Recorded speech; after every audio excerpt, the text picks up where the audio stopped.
What is going on, beautiful people? Welcome to another episode of the Narcissist Code. I am your favorite self-aware narcissist, Mr. Lee Hammock, better known as Mental Healness from TikTok, Instagram, YouTube. You know where to find me at. If this is your first time seeing my face, I am a diagnosed narcissist. I have narcissistic personality disorder. And the point of my entire platform is to bring awareness to the disorder and also, in the process, validate the victims and survivors of this disorder as well. Today's episode is going to be about why did the narcissist choose me? And as you can see, you probably can't tell from the podcast, but I'm out and about today. I'm at my son's baseball practice. I bought my blue snowball mic with me, so we're recording the podcast on the go as well. So bear with me with these volume a little bit because they playing baseball in the background. See, there's a hit. So why did the narcissist choose me? And I see a lot of stuff on TikTok, Instagram, and things like that. Like the narcissist just goes after empaths. The narcissist goes after weak people, which is, I would say, that's just, I've never went after a weak person in my life. You mean, I feel like you are attracted to who you are attracted to. And then when you meet that person, if they are also attracted to you, the type of person you are kind of dictates how the relationship will go. You know what I mean? If you're an empath, like, so if you're a narcissist that is attracted to, like a narcissistic man that is attracted to a woman, she just happens to be an empath. Y'all get together, you have the narcissist empath dynamic. But if that person is also another narcissist, you have a narcissist dynamic.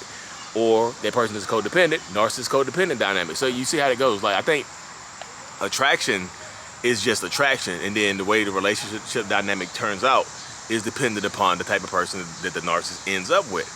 Like me personally, I've always liked strong, independent women. I just like strong, independent women. Women that can do for themselves. Women that don't need me. Women that I feel like would be good, have good potential to be mothers and things like that. My son's mom, my oldest son's mom, great woman. You know what I mean? Strong, independent woman when I first met her. She still is now. My wife, strong, independent, had her own stuff when I met her. Was, executive for, barbecue company in North Carolina, control billboards and stuff like that. Boss women. I like that. That's what I like. You know what I mean? They don't have to be young. As I said, I think the more powerful the target is. So if you say you attract let's say, I'm only talking about men and women right now, because it's just how it goes sometimes. Like, I'm a man, I'm talking from the man perspective, so it's kind of hard for me to visualize talking from the woman perspective because I'm not a woman. So yes, we all know that women can be narcissists as well. That's not new to us. But just from my perspective, how I'm talking, I'm going to talk about the man perspective. So nowadays, people ask me, like, what would you be attracted to nowadays? Well, ever to become single. My wife can attest to this.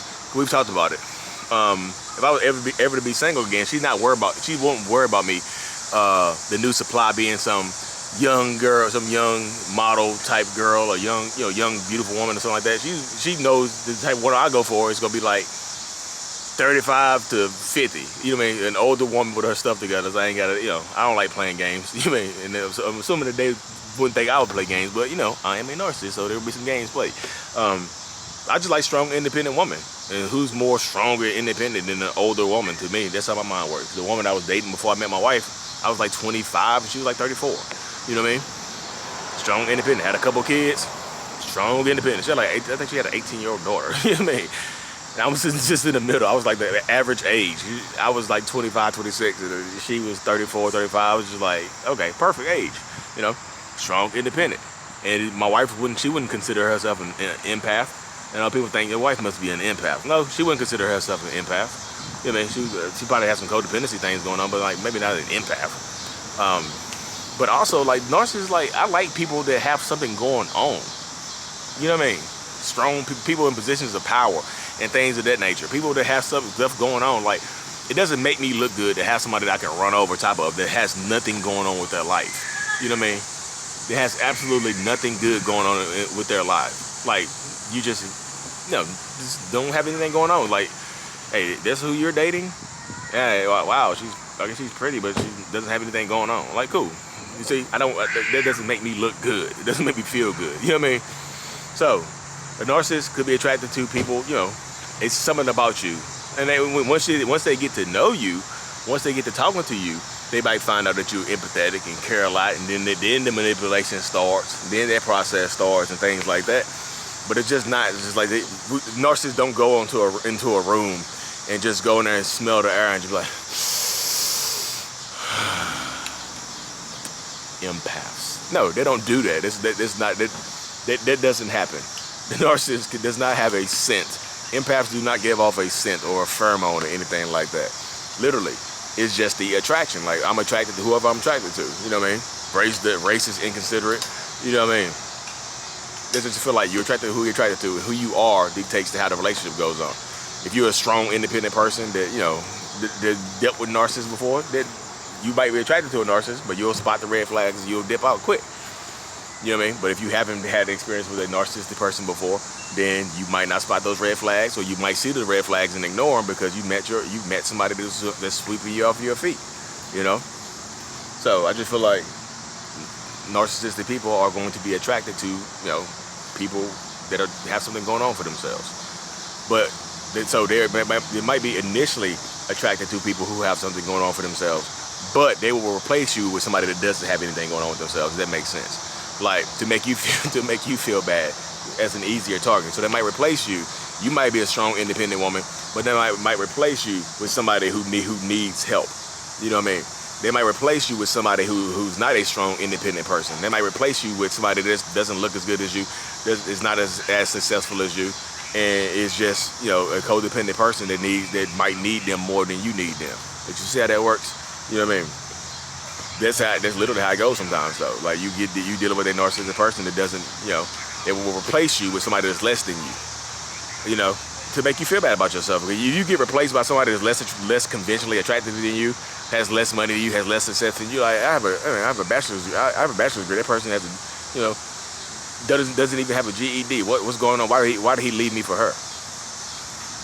You know, she became like she might be a doormat. You know, he might be a doormat type of dude.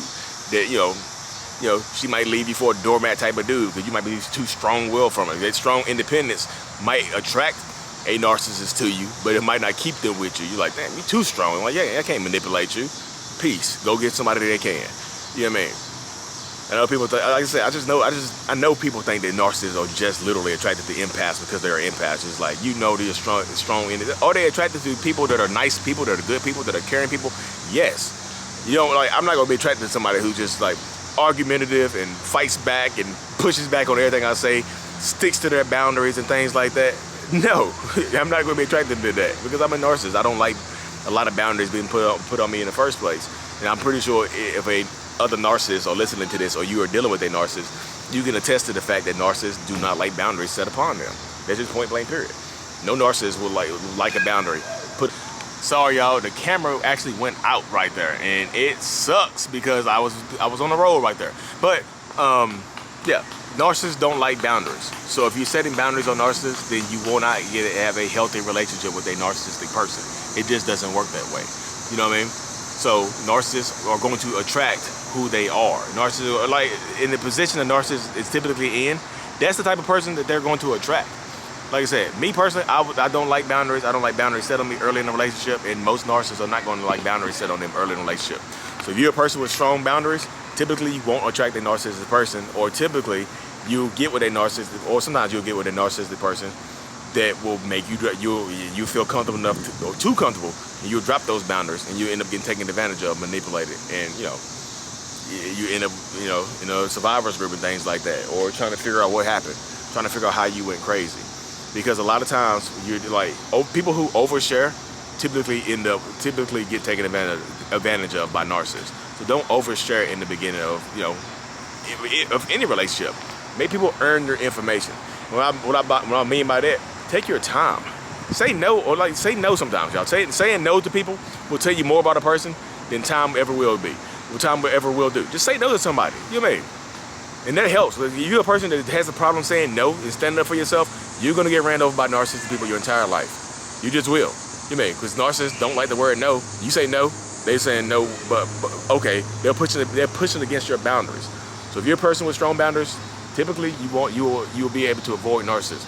You're a person with a lot of self-love and appreciation, typically you won't attract narcissists. If you're a person with low self-esteem though, but you don't show it, you are a narcissist. Typically target people like that though.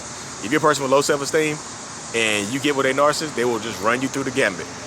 Anyway, y'all, I got thrown off the end of this episode, y'all. I'm so sorry. I know this episode, the end of this episode is gonna be kind of thrown off and things like that because, like I said, the camera went dead. I'm at baseball practice and all this other stuff. But anyway, y'all, like and subscribe. Give me that 5 stars, please, and I'll be back tomorrow with a better episode. I promise y'all. Anyways, thank y'all so much for tuning in. Mental Illness is out. Peace.